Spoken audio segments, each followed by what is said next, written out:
Assalamualaikum warahmatullahi wabarakatuh. Saya Nurul Septiani dengan NPM 202021510133 yang akan menjelaskan tentang periodisasi sastra angkatan 90-an.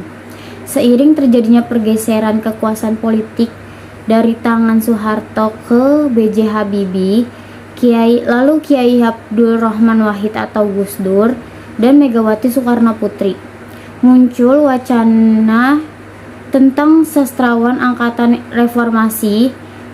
Munculnya angkatan ini ditandai dengan maraknya karya-karya sastra. A. Merefleksikan keadaan sosial dan politik yang terjadi pada akhir tahun 1990-an, sering dengan jatuhnya Orde Baru. Proses reformasi politik yang dimulai pada tahun 1998 banyak melatar belakangi kelahiran karya-karya sastra puisi, cerpen, dan novel. Pada saat ini bukan penyair-penyair yang semula jauh dari tema-tema sosial politik seperti Sutardi Kaizon Bahori,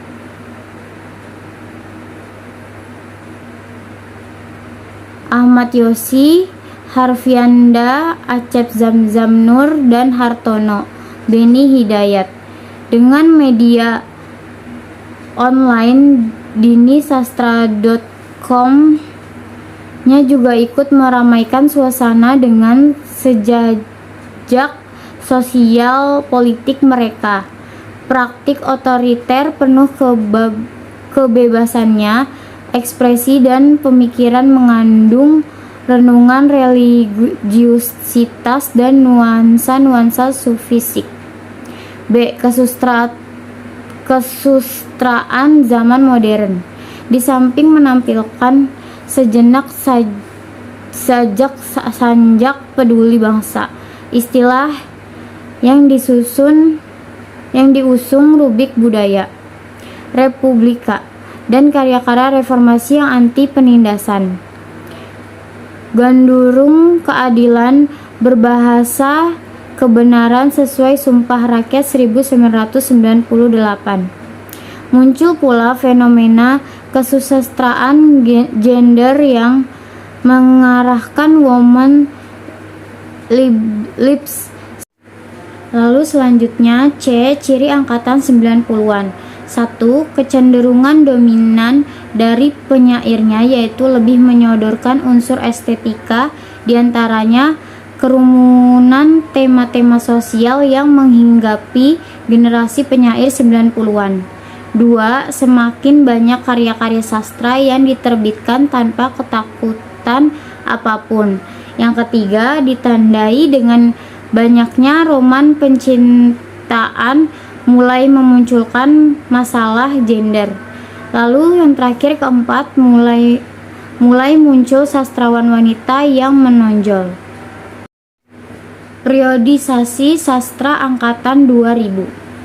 Periodisasi terakhir dalam perkembangan kesusastraan Indonesia modern ini ditandai kemunculan pengarang-pengarang perempuan yang karyanya tidak hanya banyak dipuji dari pengamat sastra tetapi diapresiasi oleh masyarakat dengan banyaknya buku yang terjual. Tema-tema yang mengeksplorasi masalah seks bersanding dengan tema-tema Islami yang ditulis pengarang Islam yang bernaung di bawah Forum Lingkar Pena atau FLP, sebuah komunitas penulis yang tidak hanya tersebar di kota-kota di Indonesia tetapi memiliki cabang di luar negeri. 100 lebih penyair, cerpenis, novelis, esais, dan kritikus sastra dimasukkan ke dalam angkatan 2000, termasuk mereka yang sudah mulai menulis sejak 1980-an. Seperti Afrizal Malna, Ahmadun Yosi, Harfanda, dan Seno Gumindra Aji Dharma. serta yang muncul pada akhir 1990-an seperti Ayu Utami dan Dorothea Rosa Helani. Assalamualaikum warahmatullahi wabarakatuh. Perkenalkan, nama saya Asa Faizatululia.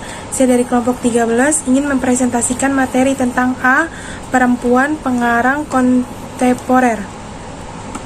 Periode ini dicirikan dengan bermunculan para penulis muda banyak yang bebas mengeksplorasi bahasa dan tak terkungkung menabuhkan seks. Pengarang wanita tersebut salah satunya Jenar Mahesa Ayu. Dengan karyanya Mereka Bilang Saya Monyet, kumpulan cerita pendek atau cerpen yang memuat 11 cerpen ditulis Jenar pada 2001 sampai 2002. Sedangkan novel pertamanya adalah Naila tahun 2005 yang mengangkat secara ringan berbagai persoalan penyimpangan seks. Kemudian kumpulan cerpen Jangan Main-Main dengan Kelaminmu pada tahun 2004 yang juga mengangkat persoalan seks. B. Penulis dan karya sastra angkatan 2000. 1. Ada Ayu Utami, karyanya Yang A. Saman tahun 1998. B. Larung tahun 2001.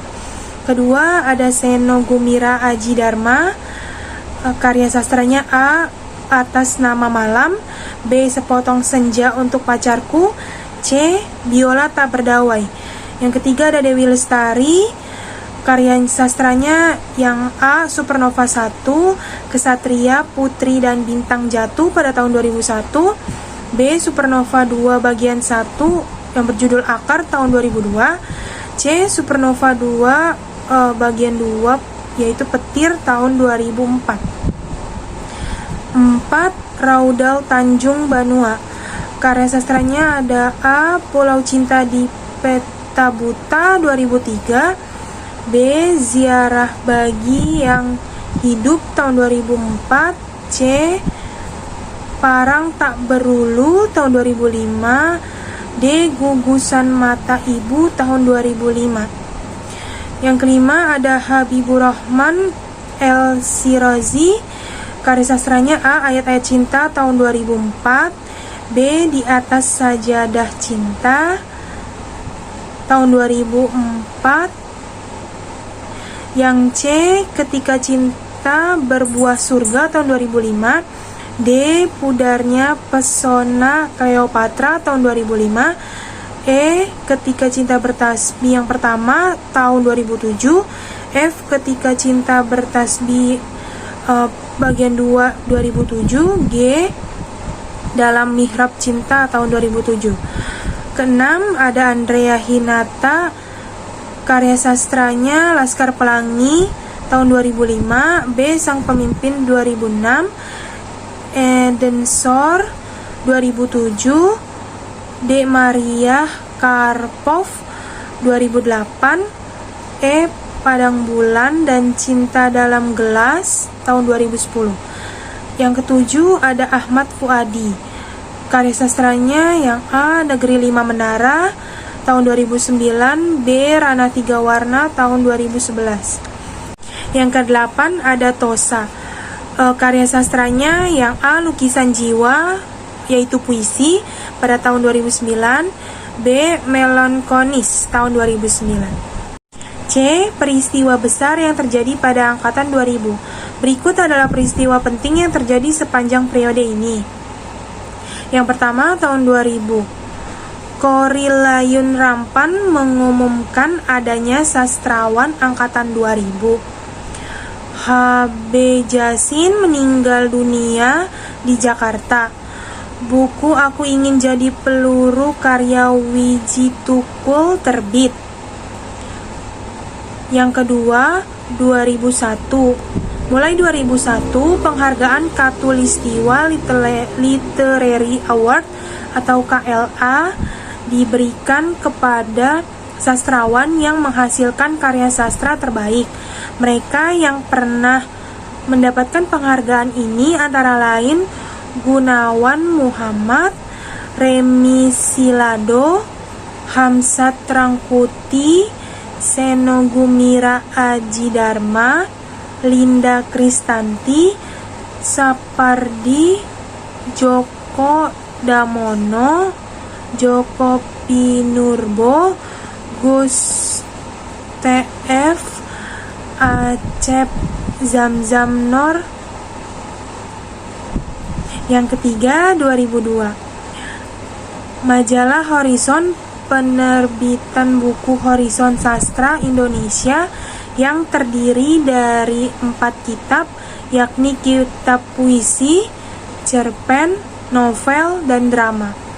Dalam buku ini, Hamzah Fansuri yang hidup di abad ke-17 dimasukkan sebagai sastrawan Indonesia yang pertama. Keempat, Kongres Cerpen yang dilaksanakan secara berkala 2 tahun sekali. Yang kelima, Cyber Sastra. Yang keenam, Lomba Sayembara Menulis Novel Dewan Kesenian Jakarta pada tahun 2003.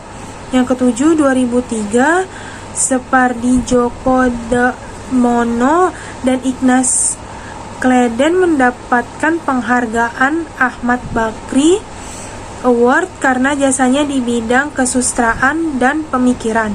Sastrawan dan intelektual yang menerima penghargaan yang sama pada tahun-tahun berikutnya adalah Gunawan Muhammad, Nurholis Majid, Budi Dharma, Sartono Kartodirjo.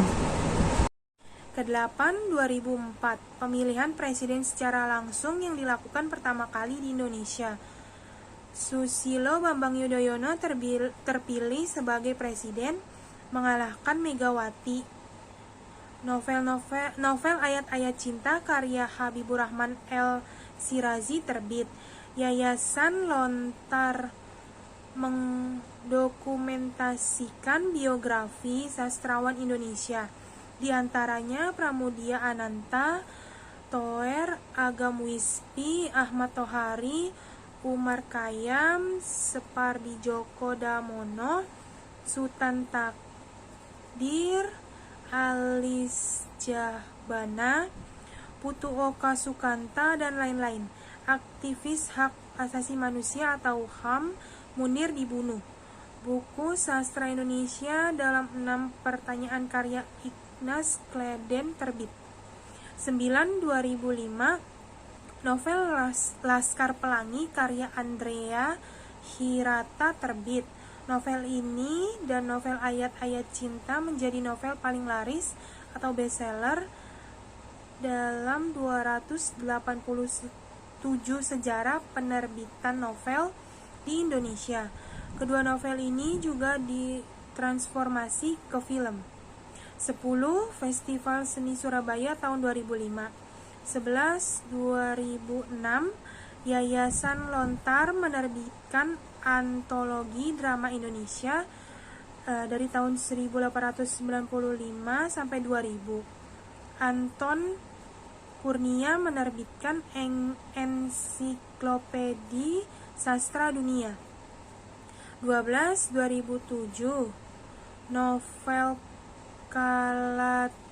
Kalatida karya Seno Gumira Aji Dharma terbit.